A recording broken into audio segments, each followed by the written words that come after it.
My name is Mark Magana. You are watching Railroad Economics. I'm not a railroad executive, a conductor, or an engineer.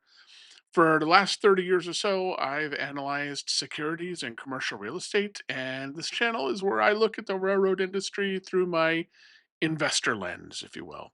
And today we're going to look at why one of the biggest expenses a railroad has, fuel, why burning through that can actually save them money in the long run. It's counterintuitive, but stick with me. There is a method to their madness, believe it or not. From the outside, it looks ridiculous. The locomotive isn't moving.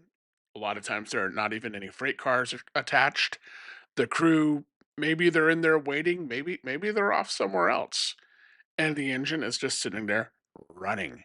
If you're thinking like a homeowner that's trying to save a few bucks on the gas bill, you're like, hey, shut it off, save a few bucks. Seems obvious, right?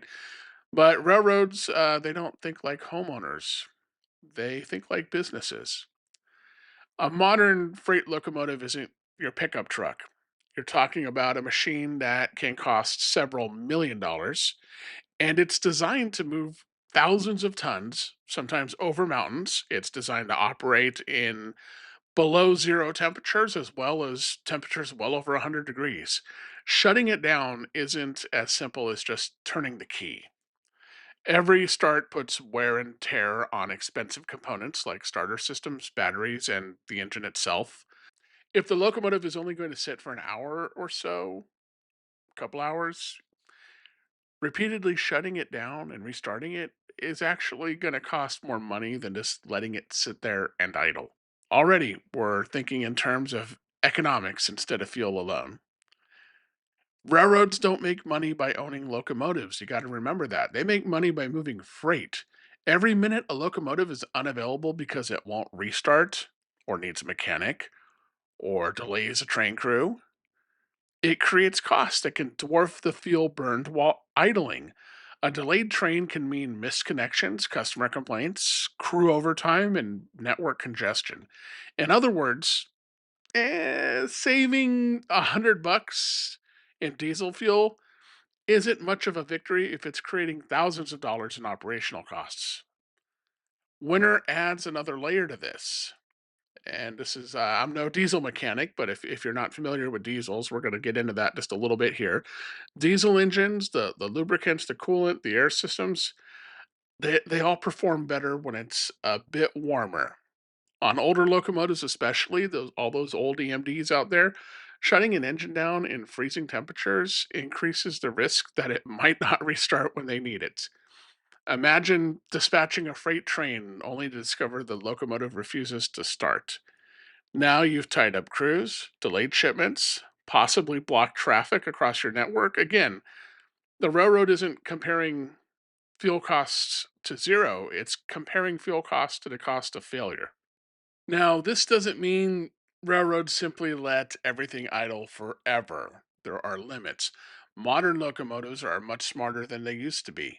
The technology has changed. We've moved on. Many are equipped with automatic start stop systems that they monitor battery voltage, engine temperature, air pressure, outside temperature, all that fun stuff. If conditions allow, the locomotive is smart enough to shut itself down. When needed, it will automatically start back up. Some railroads also use auxiliary power units or APUs. These are small engines that keep critical systems warm while using far less fuel than the main locomotive engine. Also, on older locomotives, if you live in extremely cold, way up north, there's engine block heaters like for your car, and you plug them in, so keep your engine block a little warm, so it'll turn over. They have a similar thing for locomotives. The goal isn't to eliminate idling. The goal is to idle, but only when it makes economic sense to do so. And there's a bigger lesson here. This is something I find fascinating because it's true throughout business. The cheapest option isn't always the least expensive. You'll find that is true in your life. Sometimes spending money today prevents losing much more tomorrow. Commercial real estate works that way, manufacturing works that way, airlines work that way, and railroads certainly work that way.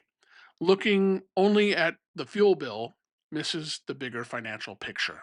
So the next time you're walking along and you see a locomotive sitting there with its engine running, remember, it might look like it's wasting fuel, but from the railroad's perspective, it might actually be saving them money.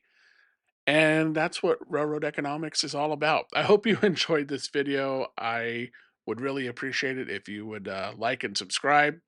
Thank you so much for watching, and I will see you next time.